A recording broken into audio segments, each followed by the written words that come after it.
Salut Alexandre, Salut Habib. on va attaquer la deuxième partie de cette interview. Avant d'attaquer les prochains sujets, je voulais revenir un petit peu sur Chainalysis. Est-ce que tu peux nous en dire un peu plus sur la boîte, sur le nombre de salariés? Est-ce que c'est gros, petit? Comment ça se développe aujourd'hui Ouais, dans le bien secteur? sûr. Bien sûr, Habib. Donc, Chainalysis, c'est une entreprise qui a été créée par Michael Gronager et Jonathan Levin. C'est une entreprise américaine, mais aujourd'hui, donc, on a des bureaux un peu partout dans le monde. On couvre à peu près 70 pays. Et on est une équipe de plus de 750 personnes qui, donc, si tu veux, essayent de rendre la crypto accessible pour toutes les institutions. Aujourd'hui, on a à peu près 750 clients dans le monde qui utilisent nos outils. Et on a une valorisation de 8,8 milliards de dollars après une série F qui a été menée en début d'année. Impressionnant. Et donc, tu as 750 clients, typologie de clients. Donc, tu disais, il va y avoir des banques, il va y avoir des gouvernements. J'ai cru comprendre que, par exemple, vous pouvez travailler pour voir d'où pouvait provenir du cash pas forcément très licite. Comment ça se passe? C'est-à-dire, Chainalysis va détecter et ensuite va travailler avec le gouvernement.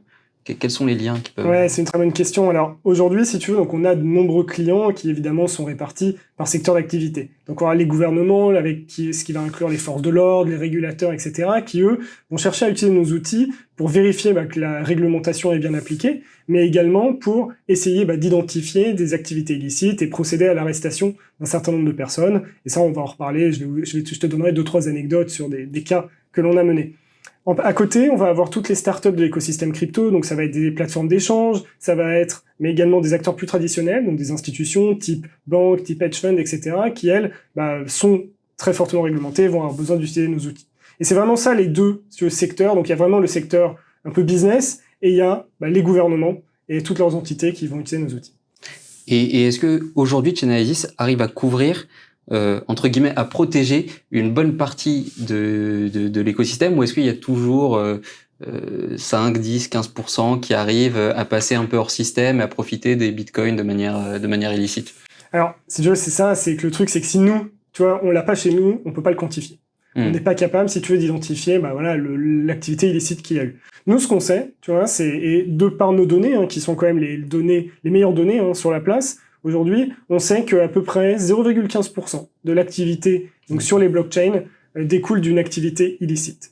Ça semble très peu, 0,15% si tu veux, c'est pas grand-chose. Le truc, c'est que la blockchain est totalement transparente, et donc en fait, tu vois, on est capable de dire c'est 0,15%. Dans la monnaie traditionnelle, si tu veux, dans les virements, etc., c'est vu que c'est pas totalement transparent, on peut pas donner de chiffres. Donc c'est très dur de comparer entre les deux.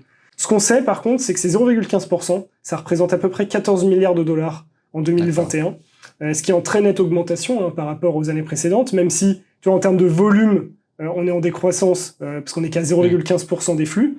Par contre, si tu veux, en montant en monnaie fiat, ça représente 14 milliards. Et là, c'est majoritairement des arnaques en ligne, ça va être des fonds qui sont volés sur des plateformes, et ça va être des sujets, tu vois, un peu plus long terme, comme les marchés du darknet, qui eux sont en progression croissante. Et pour être concret, on a vu plusieurs plateformes avec des hacks plus ou moins importants. Parfois, on parle de dizaines de millions de dollars.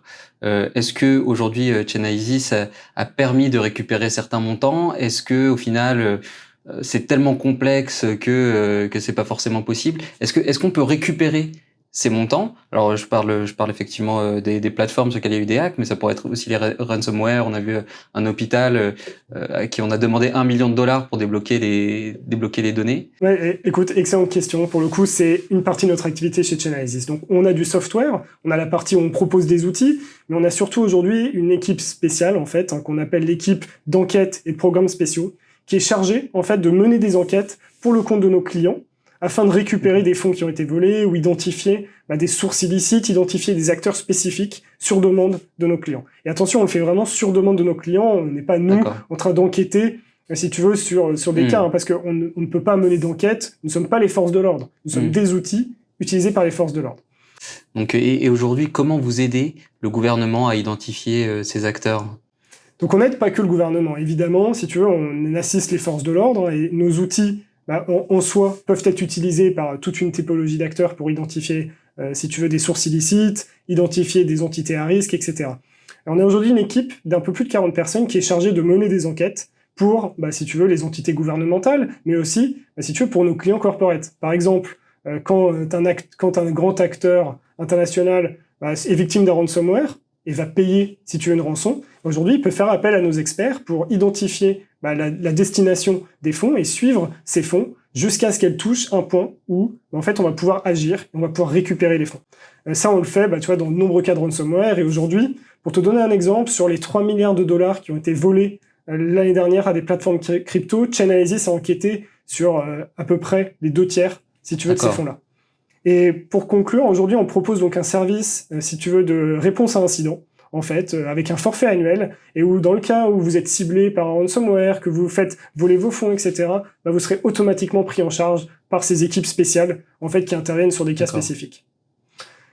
À côté de ça, donc il y a tout un tas, si tu veux, d'enquêtes qui ont été menées par le passé. On a notamment aidé, et c'est ce qui a permis donc de créer Chainalysis, c'était l'enquête de Mt. Gox en fin 2013, début 2014, qui en fait, tu vois, où de nombreux bitcoins ont été volés. Et c'est là où on a demandé à notre CEO d'essayer d'enquêter sur ces sujets-là, et il a créé donc Reactor, qui est notre produit d'enquête, et par la suite a permis de tracer certains de ces fonds.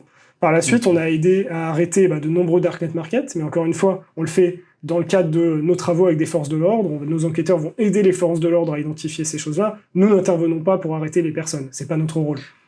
Donc en fait, Chainalysis travaille avec les banques, avec les plateformes sur différents sujets, mais en réalité, tout le monde est impacté quelque part parce que tous les ransomware sont en Bitcoin. Donc même un hôpital demain qui se fait entre guillemets hacker, à qui on demande 1 million, 2 millions de dollars par exemple en Bitcoin, eh bien Chainalysis pourrait entre guillemets à minima enquêter sur demande du client.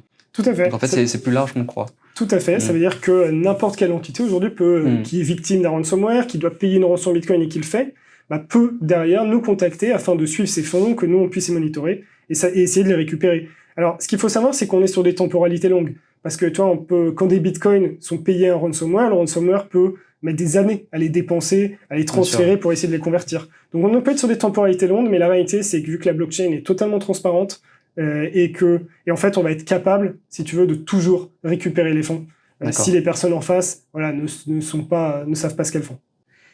Et quelle est l'enquête un peu star de Chainalysis ? Alors on a mené, si tu veux, des centaines d'enquêtes aujourd'hui chez Chainalysis, mais moi celle qui m'a le plus marqué et celle que je trouve la plus incroyable, en fait ça s'est passé en 2019 et on a réussi, grâce à des données donc issues de nos outils et avec un travail conjoint avec les forces de l'ordre, à arrêter le plus gros site pédopornographique du monde qui opérait sur le darknet.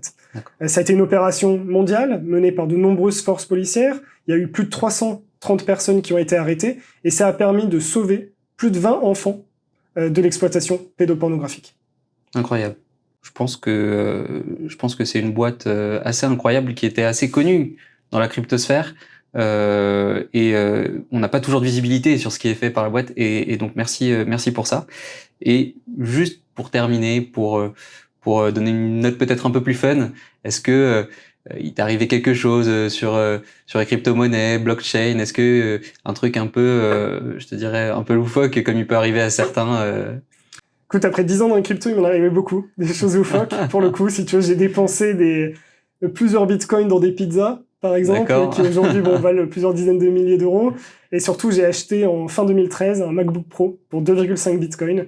Mais aujourd'hui, ça représente plusieurs dizaines de milliers d'euros.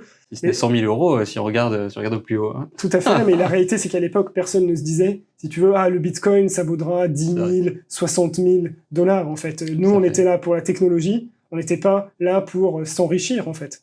C'est sûr. Ouais, merci beaucoup, Alexandre. Merci, Habib.